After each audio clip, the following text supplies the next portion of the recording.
What's going on? What's crack-a-lackin', my peoples? How you doing? I'm Jerry Quickley, and this is happening. Couldn't be happier that you're joining us for the show today, because in this segment, we're going to unpack some of the treacherous whitewater rapids, at least if you're a wealthy Mexican, known as AMLO. The new president of Mexico, the pending president of Mexico, has created something of a fiasco among Mexico's ruling elites, not to mention some of the elites right next door in America. Joining us today to discuss and unpack some of this is Dan Botz. Dan is an academic, a journalist, and a union activist, and has written extensively on Lopez Obrador, and I couldn't be happier that he's joining us today to discuss this. Dan Botz, how are you? Welcome to This Is Happening. I'm good, thanks. Thanks for having me on your show. So let's just jump right into it, Dan. What is it exactly that has got the Mexican political class all riled up and concerned about AMLO's victory? What are they afraid of? Well, in the first place, for the last practically 100 years, Mexico has been ruled by the Institutional Revolutionary Party, or for the last 12 years, part of the last period, by the National Action Party. Both of these are conservative parties. They were parties that protected the interests of Mexican corporations and banks and protected foreign capital. And now Lopez Obrador has gone out. He has organized over the last many years a new political party called Morena, the Movement of National Regeneration, and that party has won the election. So we could say for the first time in decades, the political party is out of the hands directly of the Mexican ruling elite, the clase política. For someone who's not familiar with the political history of Mexico, that may not sound so striking in and of itself unless there is a realization that Mexico, for all intents and purposes, hasn't really had a functional democracy. They've had some type of a version of dysfunctional democracy light, with stolen elections and the will of the people actually being successfully expressed in this election is somewhat unique, is it not? Absolutely correct. That is, Mexico was ruled by this party, which also controlled the state, from 1929 into the 1970s, 80s, 90s. That party controlled every office in the country, from the president to the lowliest dog catcher in the tiniest village. It was a one-party state. It began to have some element of reform in the 1970s to include the National Action Party and parties on the left, but it was understood that no party on the left was allowed to win the election. And in 1988, Cuauhtémoc Cárdenas ran for president. Very clearly, he won it. In the middle of the election, it was announced that the computers had gone down. He was ahead when the computers went down, but when the computers came back up, he had lost. So the election was stolen in 1988. It was stolen again in the 2000s from Lopez Obrador, at least once, maybe twice. And so finally, the Mexican people have been fed up over the last 18 years, 12 years, 18 years. We've had, since 2006, we have had hundreds of thousands of people killed in Mexico in the drug wars. Many people killed who were no doubt involved in drug dealing, but many others who are just the victims of a vast government repression that not only touched the drug lords, but also hit people in the social movements and just hit ordinary poor people in Mexico. These are figures that you associate with a country like Syria, 200,000 or 300,000 people dead, tens of thousands disappeared, and tens of thousands of women killed. Mexicans call it femicide. So the Mexican people became fed up, and now we have had this, so that even before this election, it was very clear that Lopez Obrador was 20, 30 points ahead of his competitors, and so they couldn't steal it this time. It would have been too obvious, and it would have led perhaps to some kind of social outbreaks of one sort or another, some sort of rebellion. So they had to let him win this time. In an article you'd written that was published in Jacobin a few months ago, you wrote about one of the things that you wrote in the article was about Wall Street Journal columnist Mary Anastasia O'Grady, who, in writing about AMLO and what she called AMLO's quote-unquote reinvention as a moderate, she's told her readers that they shouldn't believe it. And here's the quote that you included from Ms. O'Grady of the Wall Street Journal.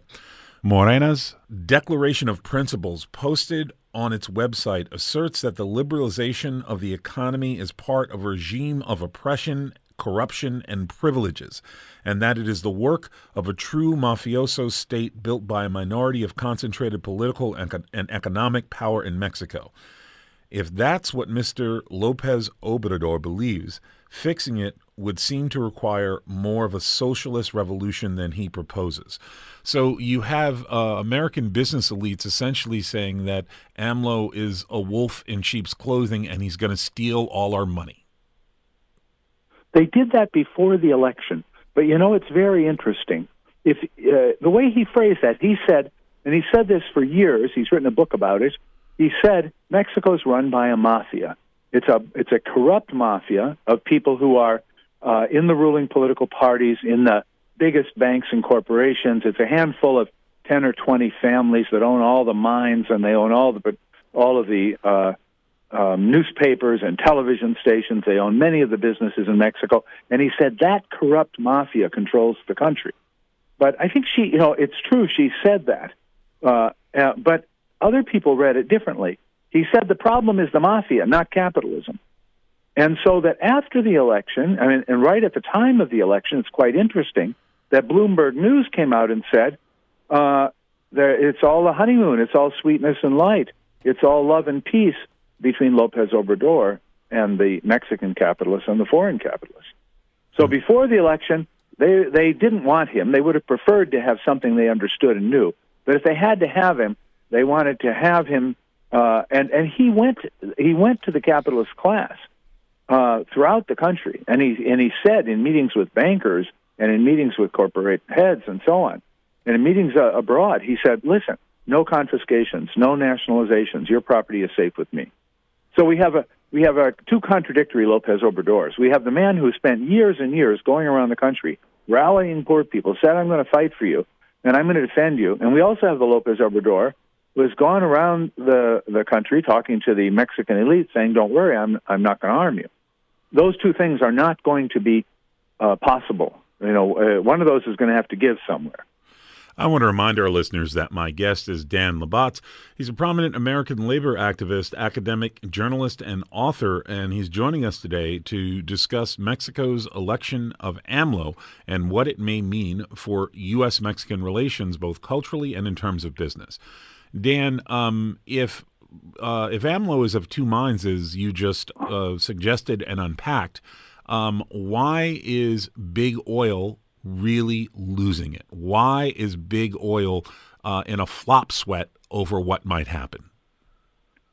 Over the last several decades, the Institutional Revolutionary Party, the PRI, then the National Action Party, the PAN, both of them pro-business parties, they allowed a lot of contracts to be let to big international oil companies. That is, Mexico, in March of 1938, President Lázaro Cárdenas nationalized the Mexican oil industry. It's a national holiday in Mexico. And they have still not privatized it.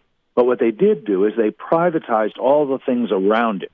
A lot of the drilling, a lot of the surveying, a lot of the oil pumping, refining, and so on. That is, they outsourced, you might say, all of the industries around the core of their national oil industry. And so a lot of American companies worth billions of dollars and other international oil companies, as well as Mexican businessmen, fear that he's going to begin to roll things back. That is, Lopez Obrador places himself in the Mexican nationalist tradition, which had nationalized that oil industry. He has promised to defend that history and that social conquest, one could say, and so the the people in the oil business are really afraid about this. There's a lot of people in Texas and on Wall Street who are worried about what exactly is going to happen now that he's in charge. I think he can't do much for a couple of years because he faces too many challenges on too many fronts. He's got to deal with Trump. He's got to deal with the American corporations and foreign investors, and he's got to deal with the big drug cartels. If you looked at Mexican business, there's 4 or 5 businesses that bring 20, 30, 40 billion dollars into Mexico every year. Those are businesses like manufacturing, the oil industry, tourism, remittances, and drugs. And the drug dealers are powerful business people, and they are people who, they're not law-abiding business people. So he's got his hands full. So whether or not he can act on more, we might say, and I think he sincerely wants to act on some of his progressive social programs, whether or not he can do that, I don't think he can do it for a couple of years until he takes care of one or two of these problems first. Dan, this is a unique moment in terms of U.S.-Mexico relations. You have an unhinged, open racist in the White House who is threatening to destroy NAFTA, coinciding simultaneously with this moment of real progressive politics happening in Mexico with the election of AMLO.